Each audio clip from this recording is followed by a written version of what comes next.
right? The fifth root of 3125 means what number do you multiply times itself 5 times to get 3125? And as we've seen, it's 5, right? That's 5. Right? And the fourth root, and the third root, and the square root of 25 is 5. Okay? Now, for a square root, you don't see a number in the hook, right? But what is the number, the index of a square root? It's a 2. If you don't see a number there, then it's a 2. Just like if you don't see an exponent, it's a 1. If you don't see a coefficient, it's a 1, right? So there's a little invisible 2 right there. Okay, so that's the index.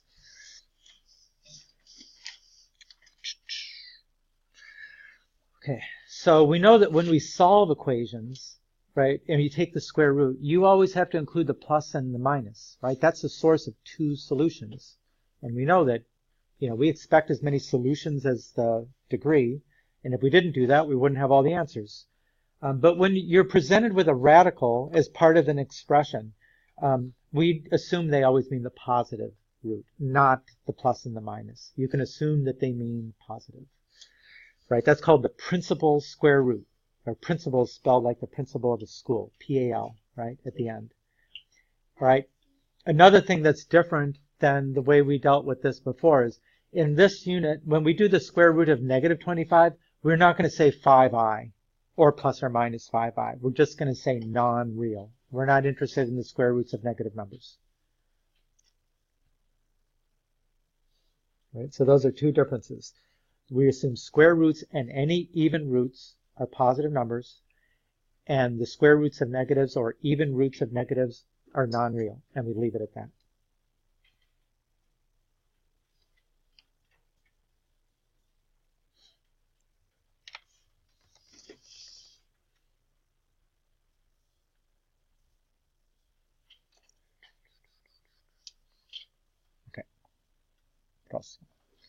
Now, when it comes to cube roots or odd roots, there is no such thing as a principal square root. In fact, you can take the cubed root of a negative number, you'll get a negative number, right? The cubed root of negative 27 is negative 3, because negative 3 times negative 3 times negative 3 is negative 27, right? We never use plus or minuses when we deal with cube roots, right? And we can take the cube root of a negative number. That's not non-real. And not just cube roots, but any odd roots. That's the way it works. Okay, next. So, you try, right? Now, if you're going to put this in the calculator, where in the calculator do you find cubed roots or fourth roots? Yeah. So, we're going to go math. And you could either use 4 or 5, right? 4 is a cubed root specifically, and 5 is an x root, which means you can like do any of them. Just put in the right value for x. You could even use the math 4 and do any root. I mean, if you bring up math 4 and you want to do a fourth root, then just arrow over the 3 and make it a 4. Clear.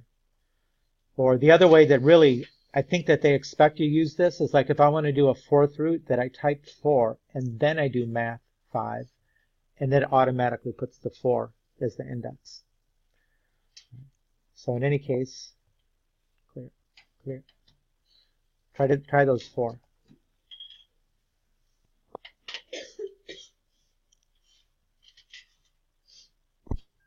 Right. Okay. What'd you say about the cube root of negative 8? Negative 2, right? The cube root of a negative number is a negative number. How about the square root of 0.04? 0.2, right? If you remember how we learned to multiply, right, decimals, you know, you multiply decimals like they're not decimals, and then you move the decimal place over as many decimal places you had.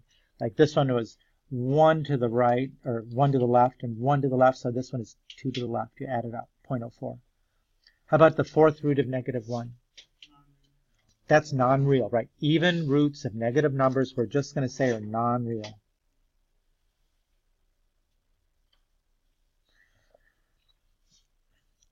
I mean, if we didn't do that, right, that's the square root of a square root. So the square root of -1 is I, so it'd be the square root of I, which we don't have any idea what that is. Okay, now you would think on the number d, the letter d, that when you take the square root of a square, that they just cancel each other out, right? But if you did, that would tell you that you've got -2 as the answer. But remember, square roots have to be positive, so it is +2. It's not a -2. I mean, you could have simplified this first, right? What is -2 squared? +4, and then you take the square root, and of course it's 2. Okay.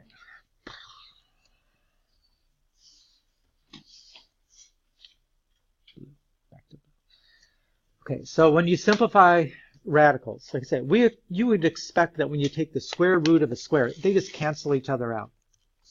But in this case, if the answer is x, and x has to be positive, right? Because we said square roots have to be positive.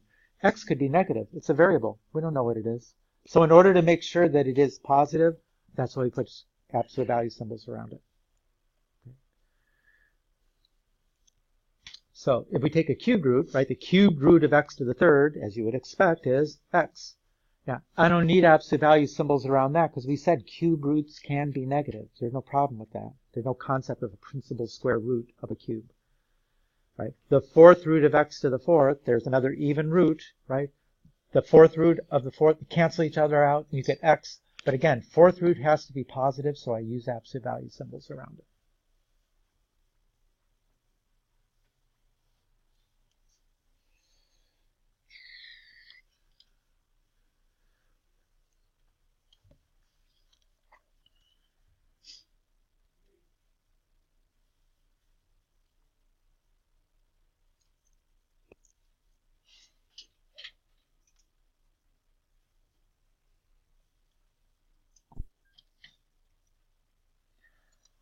So the way most of the time in the textbooks, when they try to simplify a square root, they try to, again, make it so what's inside the radical looks like a perfect square. Because the square root of a perfect square, they should cancel each other out. So x to the fourth is x squared squared. By the properties of exponents, 2 times 2 is 4. So what is it that's being squared inside? X squared. That's why that comes out. Now, do I need absolute value symbols around x squared? Obviously, I don't have them, so why don't I have them? Yeah, I mean, x squared is always going to be positive anyway, so you don't need it around x squared. Okay, again, if I want to take the square root of x to the 6th, I need to write it like something that looks like a square, right? So x to the third squared is the same thing as x to the 6th. And now, what is it that's being squared? X to the third. Okay, now, x to the third could be negative, right? If x is negative, then x to the third is negative. So, absolute value symbols. Okay, the third root of x to the 6th, right? In order to do a third root, I need what's inside to look like it's a perfect cube.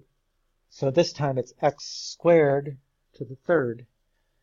And what is it that's being raised to the third power? X squared.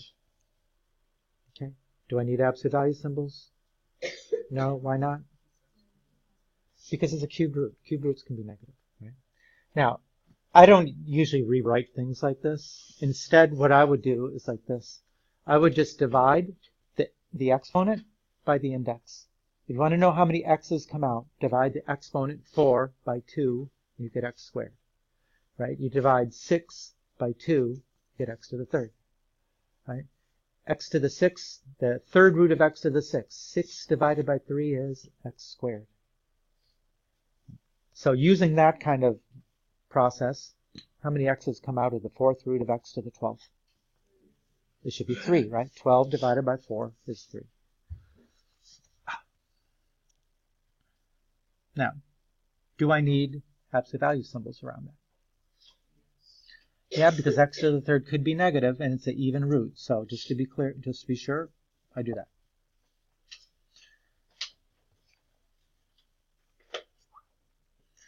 Now we're doing the 2 lessons in the same day, right? This is from 7.1 in the old textbook. where we learn about this and we make sure we use absolute value symbols in the right places. But in the next section, which we're going to do today, then they just say, assume all variables are positive. And when you get that kind of instruction, it means don't worry about the absolute value symbols. I mean, the absolute value symbols become important when we're solving equations. Then you absolutely need to take that into account. But they usually try, when they're simplifying the more complicated radicals, just to not make that part of the process. But for this first part of the lesson today, we're going to do that. Okay, so when you simplify a radical expression, meaning it's a radical and it's got variables inside, might have some numbers, like this one's got 16 inside. Deal with the numbers and the variables separate. I mean, what's the square root of 16? 4. And then using the process that I just explained, how many x's come out of that? Right? You're going to say 8 divided by 2 is x to the 4th. So 4x to the 4th.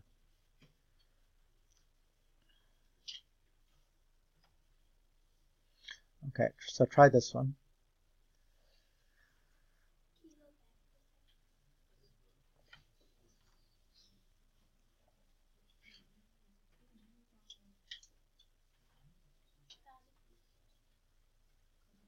Okay, try that one.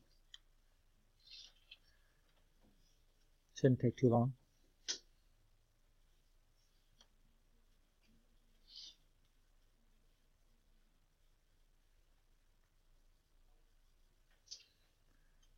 How many a's come out of that? 2. Got it. A squared. How many b's? 3. B, 3.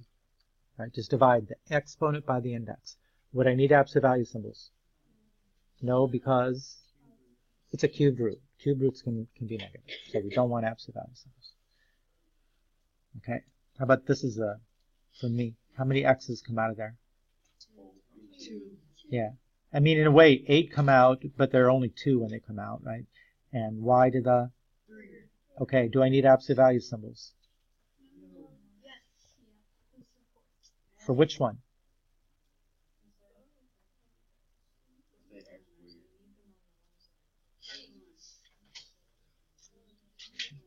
You don't need them on both. Which is the one you need it on?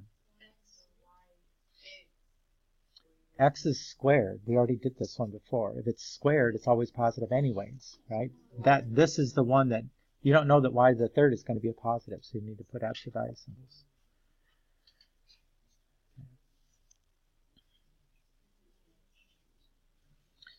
Okay.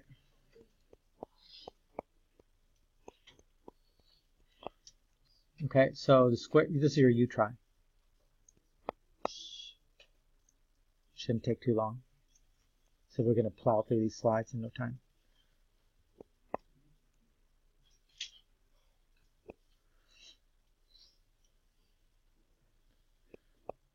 What'd you get? 9x squared. 9x squared. Do you need absolute values? X squared is positive in any case. You don't need absolute values. Okay. So I think that's the end of the first section. No, did we have a word problem, right? A citrus grower wants to ship a select grade of oranges that weigh from 8 to 9 ounces in gift cartons. Each carton will hold 3 dozen oranges in 3 layers of 3 oranges by 4 oranges. The weight of an orange is related to its diameter by the formula W equals D to the 3rd over 4, where D is the diameter in inches and W is the weight in ounces. Cartons can be ordered in whole inch dimensions. What size cartons should the grower order? So we know that the weight is going to be between 8 and 9 ounces. And we have a formula for the weight in terms of the diameter. So what do you think we're going to do with that? We're going to substitute for W, right? 8 is less than or equal to D to the 3rd over 4, which is less than or equal to 9. Okay, now we have a 3-part inequality which we have to solve for the variable which is in the middle, right? What should we do first? Multiply by 4, right? So multiply this whole thing by 4, right? Now we're going to get 32 is less than or equal to D to the 3rd is less than or equal to 36. Okay, then what do you think we need to do?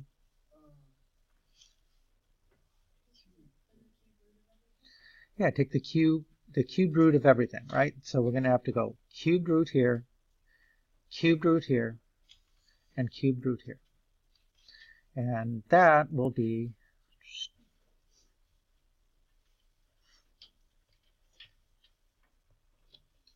okay, so math 4, 32.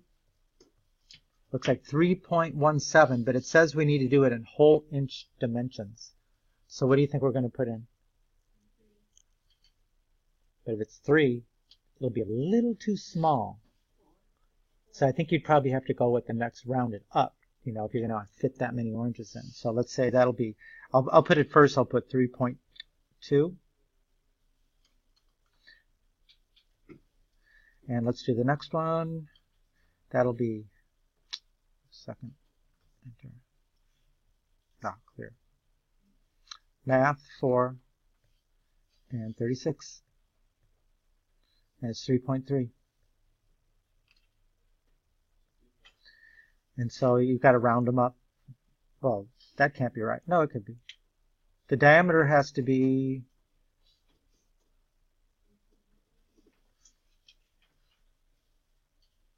what is this? So this is the diameter of each orange. So actually we don't need to round for that.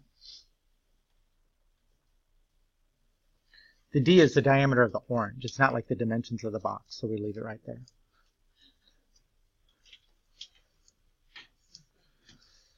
You know, there's a, I don't know if you ever heard this story, you know, there was like a big war on bananas, on how you could grow bananas, because somebody had bred a variety of bananas that actually they're straighter, so they could be packed tighter.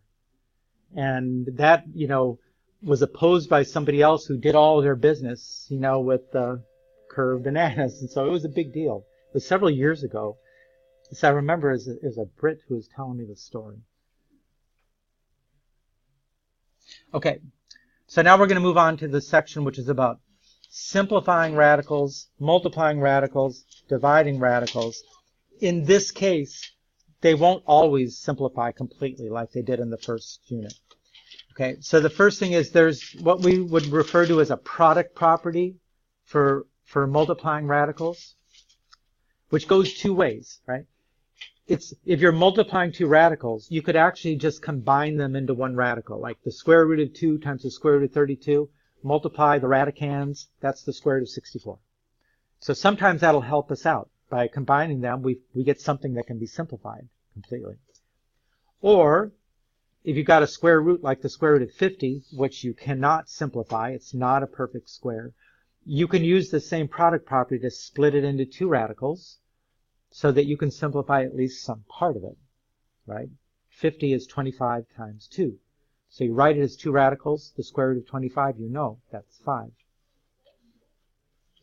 So that's a product property.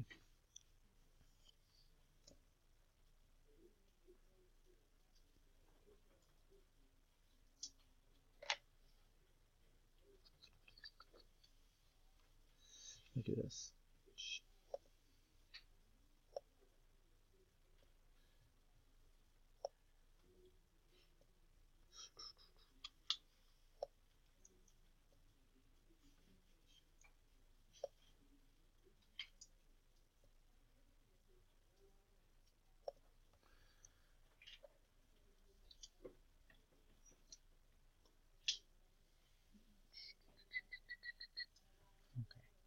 So here we go.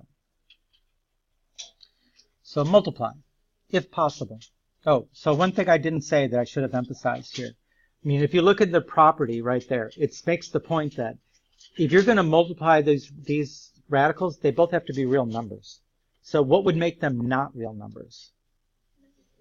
You're taking the square root of or even root of a negative, right? So when they say simplify if possible, they're saying that if there's any of these here which involve taking the even root of a negative number, it's not possible. In fact, one of these here you could say right away is not possible. Which is it? Is it A, B, or C? C. The C is not possible because you can't do this, right? So that's not possible. meaning the property doesn't apply.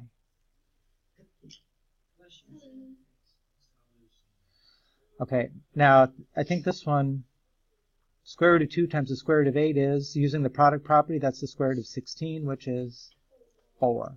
Okay, the cubed root of negative 5 times the cubed root of 25 should be the cubed root of, what's negative 5 times 125?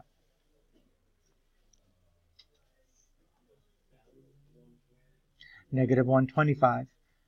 Right? Now, the cube root of a negative number is a negative number. Right? In this case, it would be negative 5.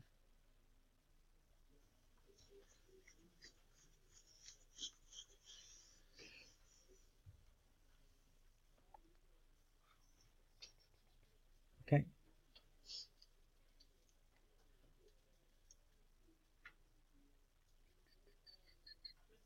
Yeah. Because b is a cube root.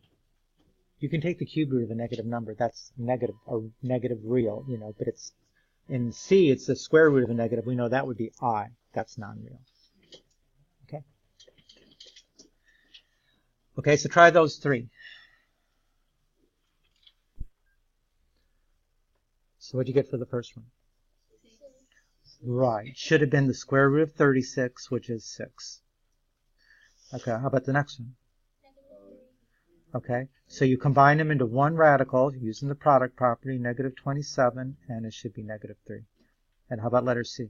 Not possible. Not possible.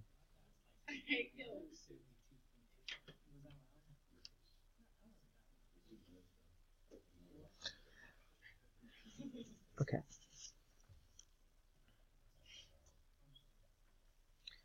So, simplifying radical expressions when not everything comes out like it did in the first section.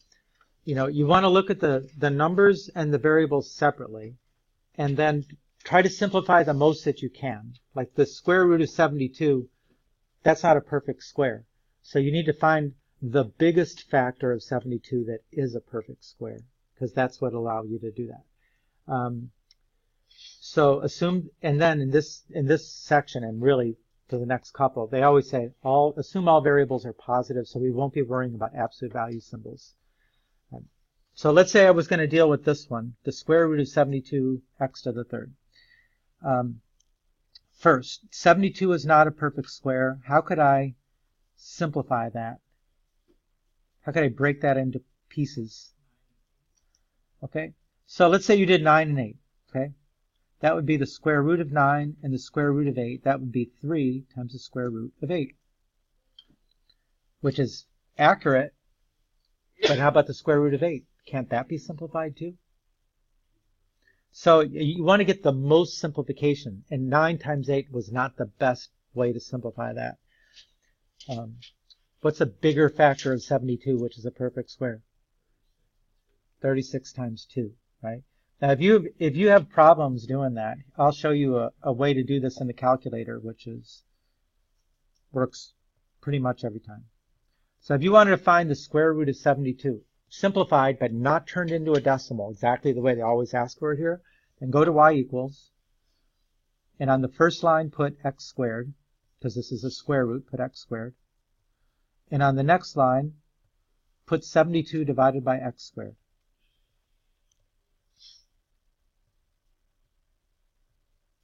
All right, then go to the table of values. Second table. So what you want to do is, we're going to go down, let me get the negative numbers out of there. We're going to go down the first column, y1, which is all the squares. And we're going to look for our number, 72. Right? And I go down 49, 64, 81. It's not in there, right? If 72 had been in this list, it would have been right in there. Just a second.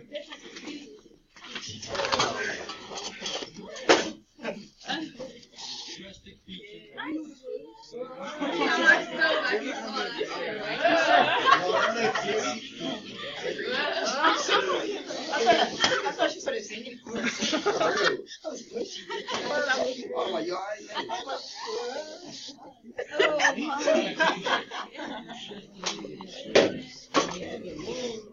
Okay. Sorry. Okay. Come on now. It's not the first time you ever saw a bug. Come on.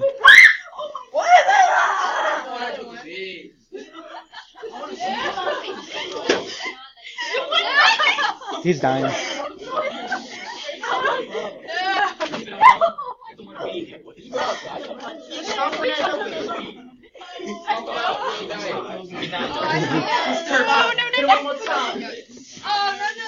This is my artist goal. Okay. Don't worry. He's going to die over there. Okay, quiet please.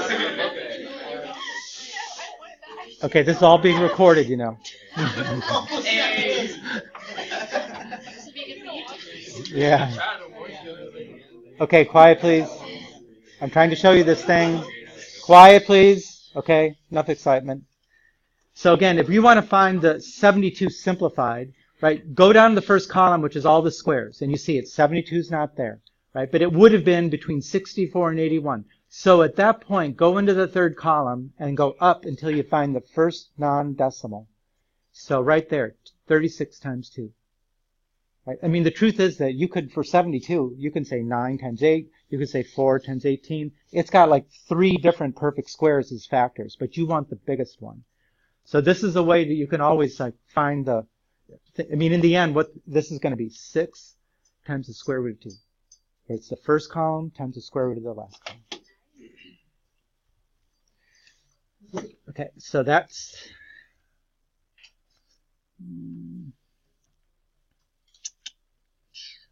so we're going to break this up into 36 times 2. Okay, now x to the third. If I try to do that divide thing, 3 divided by 2, it doesn't work, right? Because it's not an even number. So you want to split up the x's so that you get the most simplification. In this case, what's the greatest number less than 3, which is an even number? 2. So let's make it x squared times x. All right, so now we'll take the square root of all those. Okay, the first one, the square root of 36 is 6. The square root of x squared is x. So some of these you can simplify and some you can't. Right? And now you got to get together everything that's outside the radical, and put those together. So we've got 6x. And everything that's inside the radical, 2x.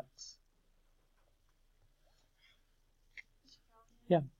How did you find, I was in the classroom when you did the calculator thing where you found the list of squares. So go to y equals, because I was trying to simplify the square root of 72. On the first line I put x squared. On the second line I put 72, the number that I'm interested in, divided by x squared. Okay. Now, what if we were taking the third root of 162? How would that be different?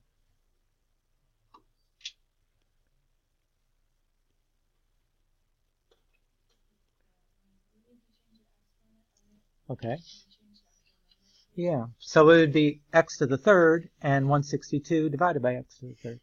Right? So, I mean, you can use this to do any of them. Square roots, cube roots, fourth roots. Just you have to change that part there. And actually, you can always, like, instead of having to retype whatever's on line 1, there's a way on the calculator to use the vars function right there. Right? I can go like this, clear. And I can say my number, 72, divided by, and then I go vars, y vars, 1 for function, and then I'll put in y1. So now it's just going to divide by whatever's on y1. So I only have to change on y1 and then the number. Okay. So again, do the numbers and the variables separately. Try to get the most simplification. If there's something inside the radical that can still be simplified, then you didn't go quite far enough. And then don't worry about absolute value symbols. So try that one there. The square root of 50x to the 4th.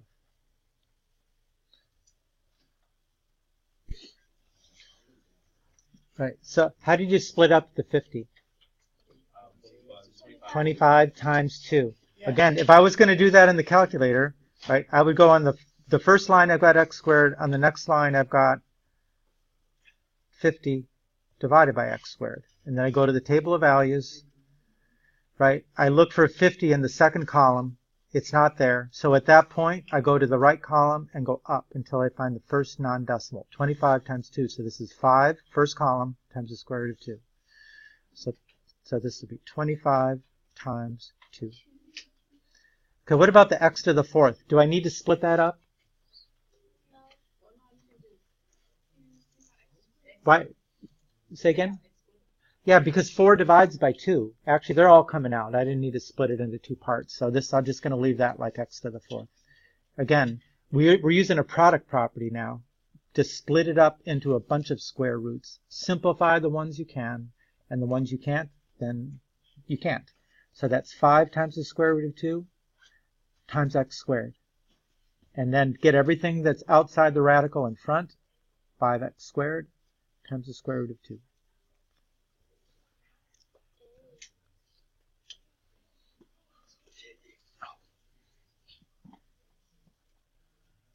Okay.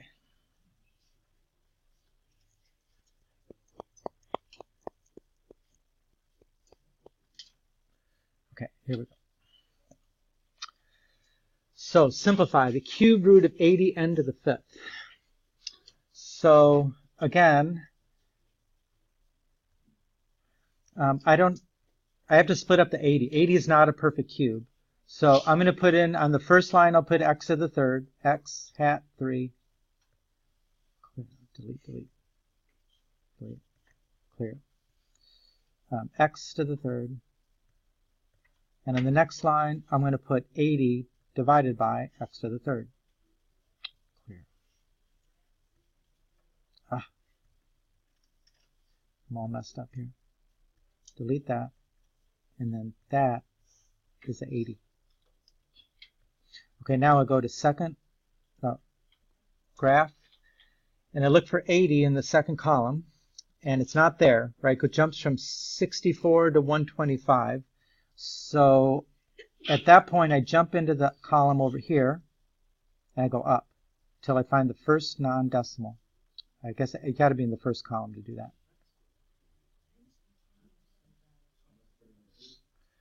Again. So again, I go down this column. I'm looking for 80. It's not there. So I go into this column, and I go up until I find the first non-decimal, and it's 8 times 10. Right? So this is going to be 2 times the cube root of 10.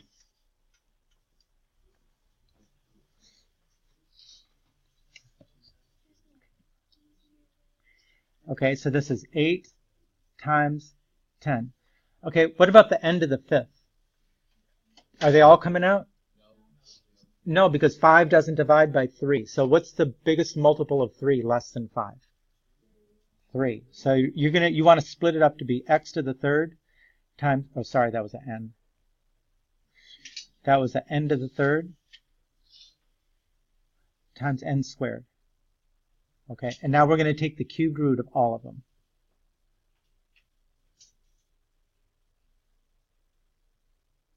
All right, the first one simplifies, that's 2. The third one simplifies, the third root of n to the third is n, and the third root of n squared. So this is 2n times the third root of 10n squared. Sure.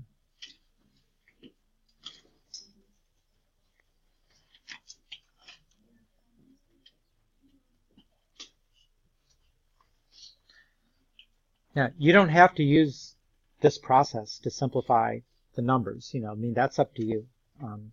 Some of you learned factor trees and things like that to do that.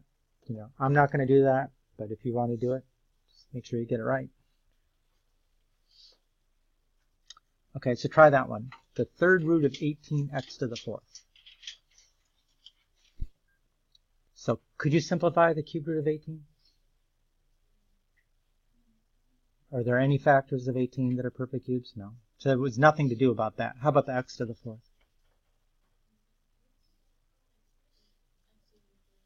Yeah, you have to break that. The x's you can split up, right? Because 4 doesn't divide by 3.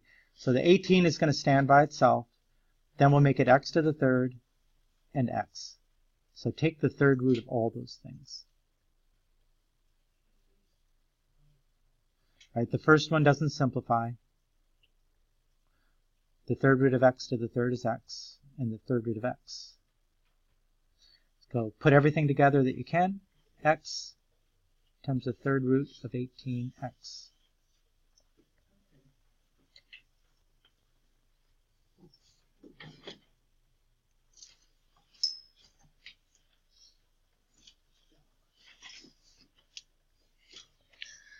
Okay, now multiplying. If you have to multiply radical expressions, then use the product property. Just multiply everything together into one radical and then simplify it like we've been doing already. Like in this case, right, this is going to be the cubed root. The cubed root of 54 times 5, that's 270. X squared times x to the third. How many x's is that? What do you do? Just the properties of exponents. You add them. You add them. That becomes x to the fifth. Right? And then x to the third times, or sorry, y to the third times y to the fourth, y to the seventh. So the first step is just get everything in the same radical. Okay? And then we're going to have to do what we did before. Now, 270, I mean, there's one obvious factor of 270, which is the perfect cube, which is 27. I mean, so I'm not going to use the calculator to figure this one out. I'm just going to say, I'm pretty sure I can make this 27 times 10.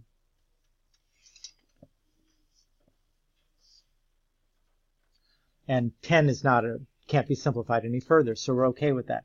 How about the x to the fifth? How do I have to split up that? X to the third, x squared.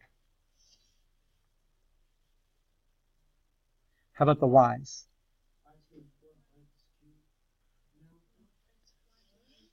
Remember, you got to think, 7 is not divisible by 3, but what's the biggest number less than 7 that is divisible by 3? 6. So get the most simplification. Make it y to the 6 times y. Okay, now we're going to take the cubed root of all of these.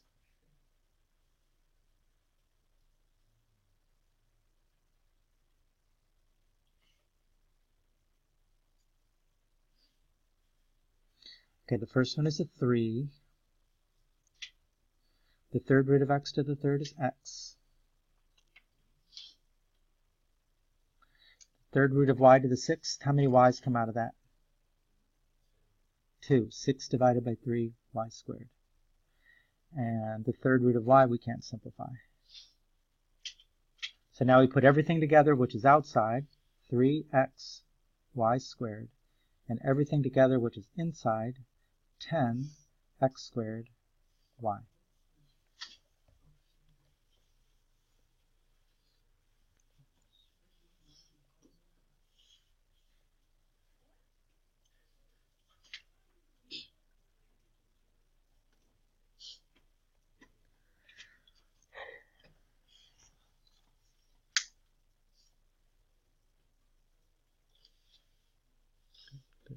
Okay. Okay, so try that one. Now, what's different about this one than the one before? They have coefficients on the radicals, but that's okay. They're already out, but they go along for the ride. You know, you have to deal with them.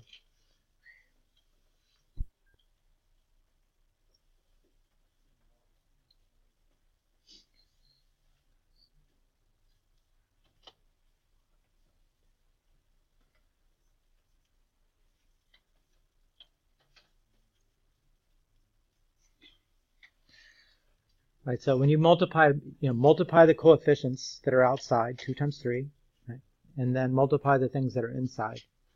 Now, how's 147 going to simplify? I mean, you should see that, in fact, there's a 7, and 21 is 7 times 3. So there's going to be, that must be 7 squared times 3. So yeah, split it up, 49 times 3. So the 6, 49, 3. Do I need to split up the x's? No, they're even number. It's a square root. It's even number, so we can leave that alone. How about the y's? No. So just take the square root of those things that were inside the square root. And this is going to be 6 times 7 times the square root of 3. Okay, how many x's come out? 3. How many y's? 1. Okay, put everything together, which is outside. That'll be 42x to the third y. And then the square root of 3, it's the only thing left in.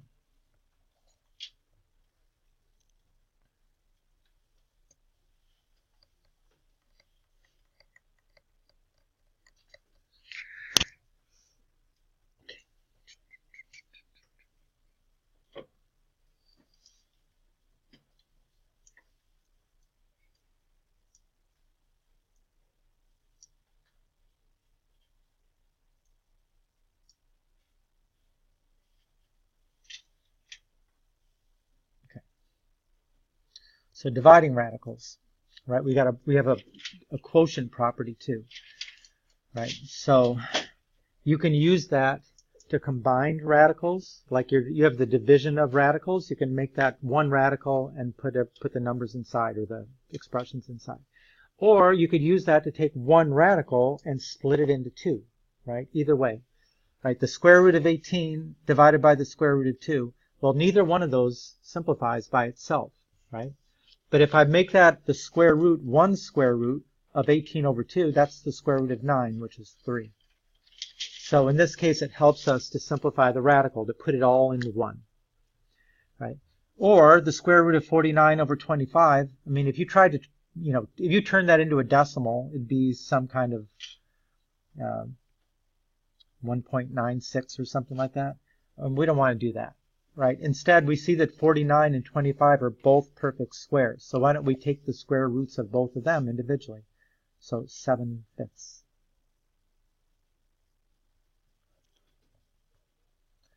Right, now, with the same caveat as the other one had. They got to be real numbers. Right? We're not dealing with any square roots of negatives in here. The properties don't hold.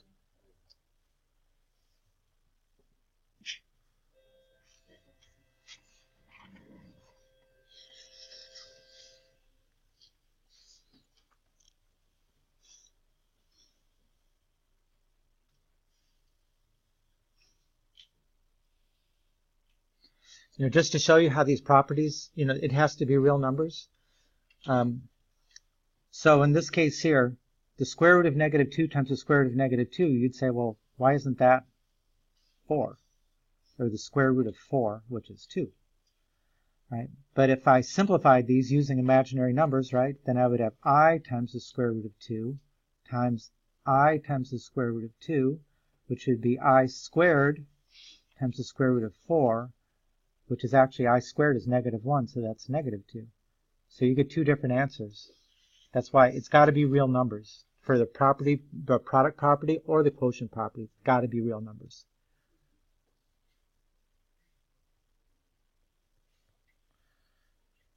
Okay.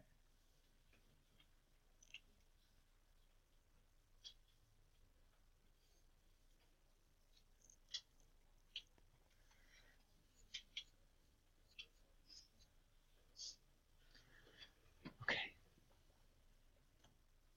You ready to go?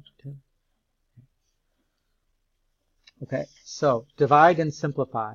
Again, here's 2 different radicals. Usually you could kind of see that there's going to be some simplification if you could put these together. 32 divided by -4 is going to be -8. Okay, well, that's a perfect cube, so it makes sense. All right, that's the third root of 32 over -4, which is the third root of -8, which is -2.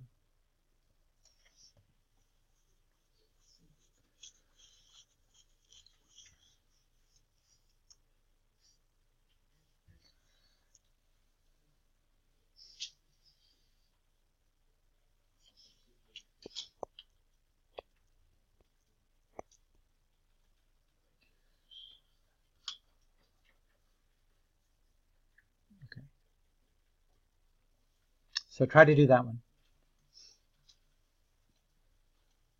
Shouldn't take too long.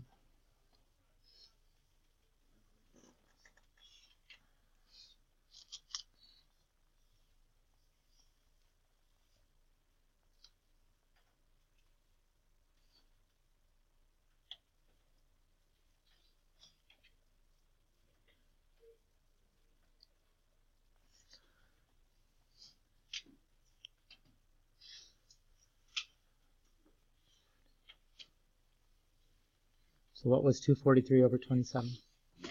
It's 9. Okay, so this thing, the whole thing is 3. So there's a fair number of these problems that, you know, when you do this quotient property, it actually makes it so the denominator cancels into the numerator, and the whole thing is done. But sometimes that doesn't happen, and I believe that's our next. Actually, this is with some variables involved. Does it look like in this case, if I put these together, am I going to get to cancel the denominator? Does 3 divide into 162? Yes.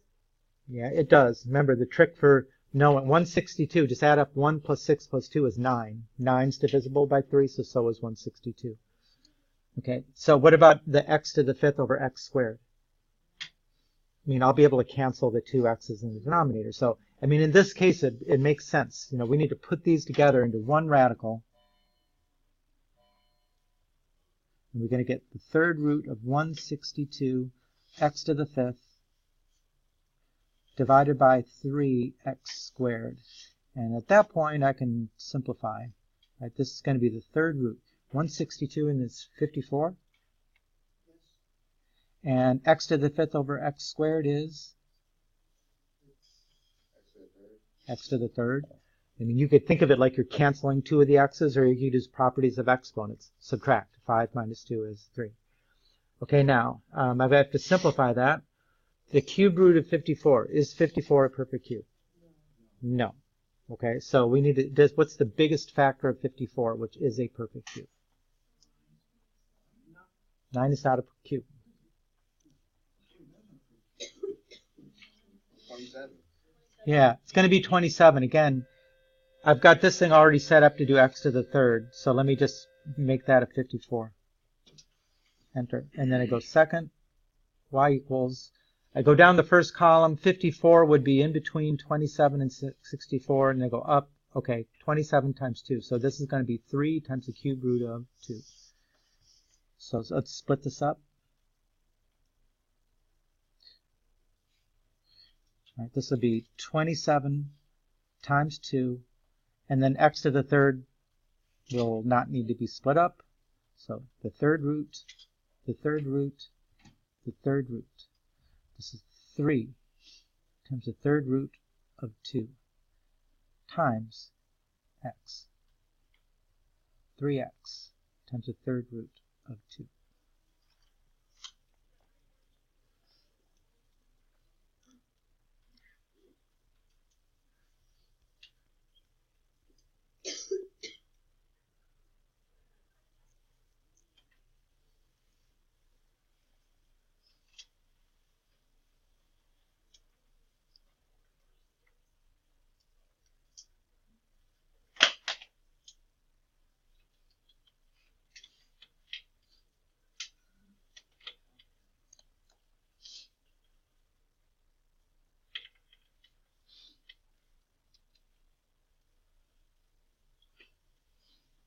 Ready? So try that one.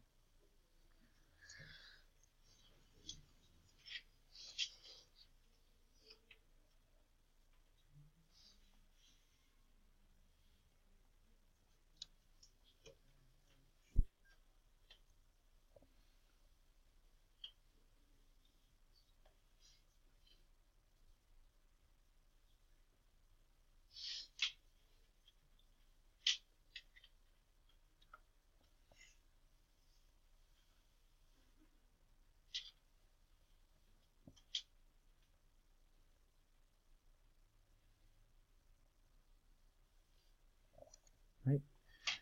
So put it into one radical, simplify, take the square root. So now I think I'm ready for the last one, which is if you put it all together and it doesn't cancel the denominator, then you're going to have to do something different. And that different is called rationalizing the denominator, which you've done before.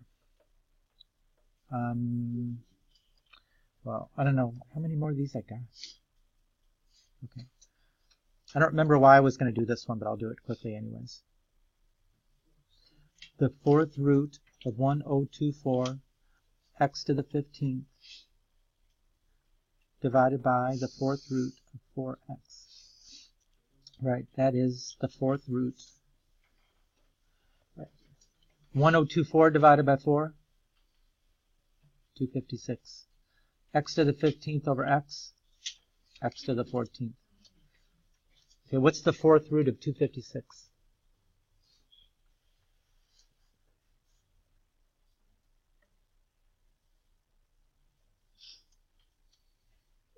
It's actually 4. That's going to simplify without being split up, right? And x to the 14th definitely can't. 14 doesn't divide by 4. How should I split up the x's?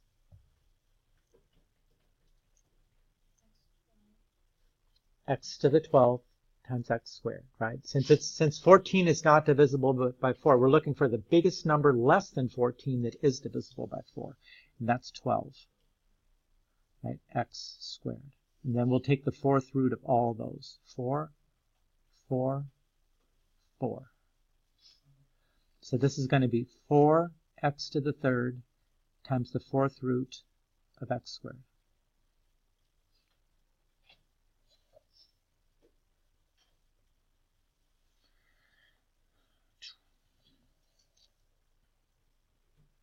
Which the fourth root of x squared is the same thing as the square root of x. Okay, so again, if the denominator doesn't cancel altogether into the numerator, then you got to rationalize the denominator. Right? And you did this before. You did this in geometry. I mean, you did it in algebra too, but in geometry, when you had to solve right triangles, you know, something like, here's a right triangle, it was 45, 45, 90, right? We would say the formulas were x and x for the legs, and this is x root 2. So, for example, they would say, here's a triangle, and the length of the hypotenuse is 5. So, find the lengths of the other two sides. So you would say, well, 5 is like x root 2. So let me make an equation. X root 2 equals 5. And then you would divide both sides by the square root of 2. But they wouldn't let you keep the square root of 2 in the denominator. So what would you do? Usually you would do this. You would multiply by square root of 2 over the square root of 2. And that gives you 5 root 2 over 2. Now, the way they show it here with this, it's a little bit different. But actually I kind of like this, especially for these algebraic expressions inside and not just the numbers. Which is what they're trying to do here is to actually multiply inside the radical instead of outside the radical, which I think sometimes that actually makes sense. I mean, for example, look at the second one right here. If you want to simplify the q, you could tell, like right here, this x does not divide into the y. So I'm going to end up with a radical in the denominator. A radical that can't be simplified, that means irrational. So somehow or other, I've got to make the denominator here where it can be simplified. Well, what's the minimum number of x's that I need so that when I take the cubed root, everything comes out? I need 2, right? So inside the radical, let's multiply by x squared over x squared. I mean, you can do that as long as you do the same thing in the top and bottom, right? That's like multiplying times 1. Okay, now we've got the cubed root of x to the third in the denominator, and that completely simplifies to x. So it looks like when you put them together into one radical, it's not going to cancel the denominator, then you got to do something like that to make sure the denominator doesn't still have a radical in it.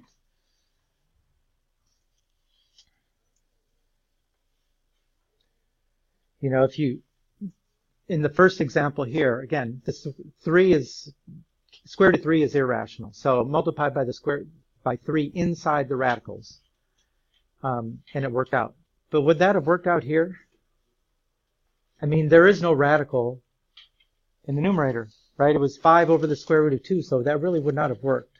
So, I mean, either way it's equivalent. Whether you're multiplying inside the radical or outside the radical, in one way or the other, you got to cancel a radical in the denominator. That's rationalizing denominator.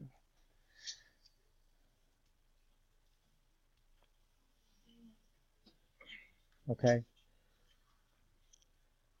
Doesn't matter if you multiply. So again, they did it both ways here, right? So in this one, like if we put these into one radical, there's no way that everything cancels in the denominator. So we need to do something to simplify the denominator. So what did they do? They multiplied on the outside by square root of 5xy over the square root of 5xy. So that was a separate radical. And again, by doing that, the square root of 5xy times the square root of 5xy is 5xy. So now this is not irrational anymore. Okay, let's see. In this one, we needed the cubed root of 2 over 3x. Okay, well, we need enough 3's and enough x's so that when we take the cubed root, everything comes out. So they multiplied by 3 squared x squared.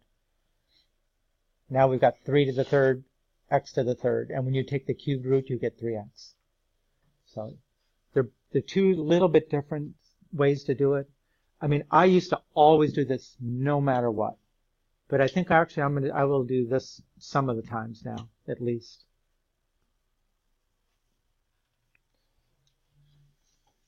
Okay.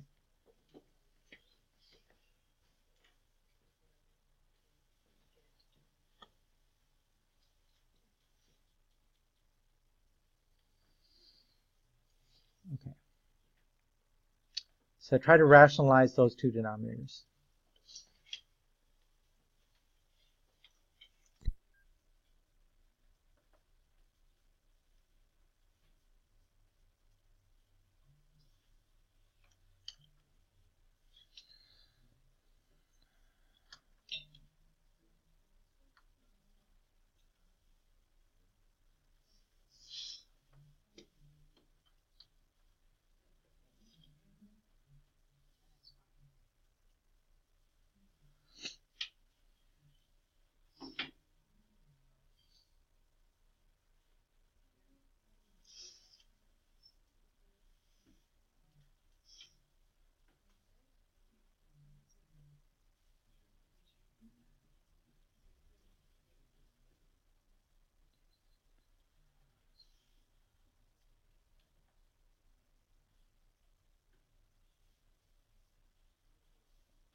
Okay.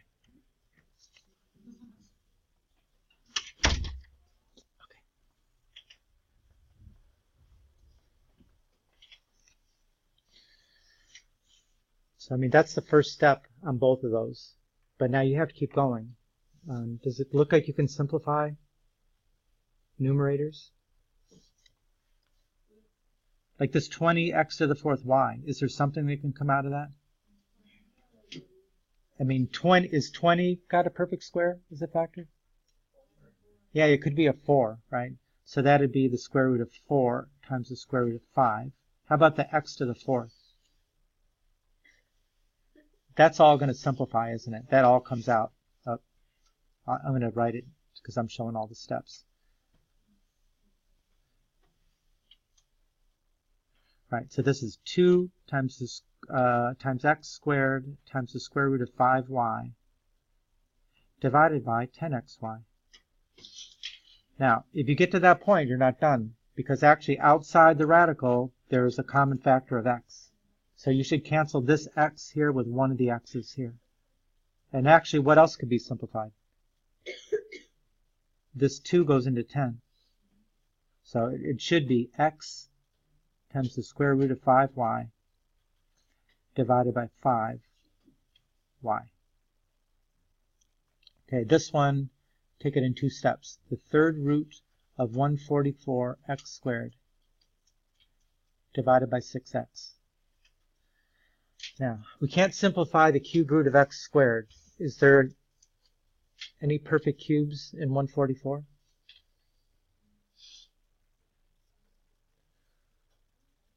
Again, I could use my calculator to figure that out. That's a cube. 1, 4, second, 4, enter, second. So I go into the column in the y1 and I go down to 144. It's not there, right? So then I go into this column and go up until I find the first non-decimal. Looks like 8 times 18. So this is going to simplify as 2 times the cube root of 18.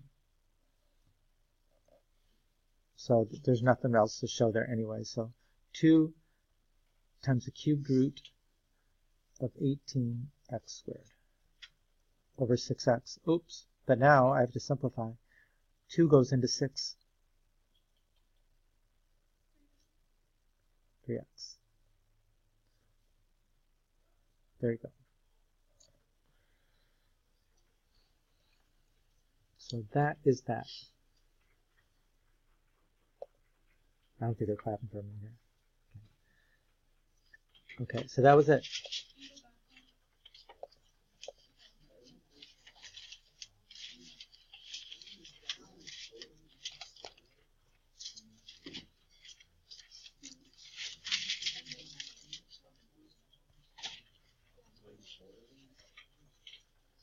Okay, I'm good. Thank you. Okay.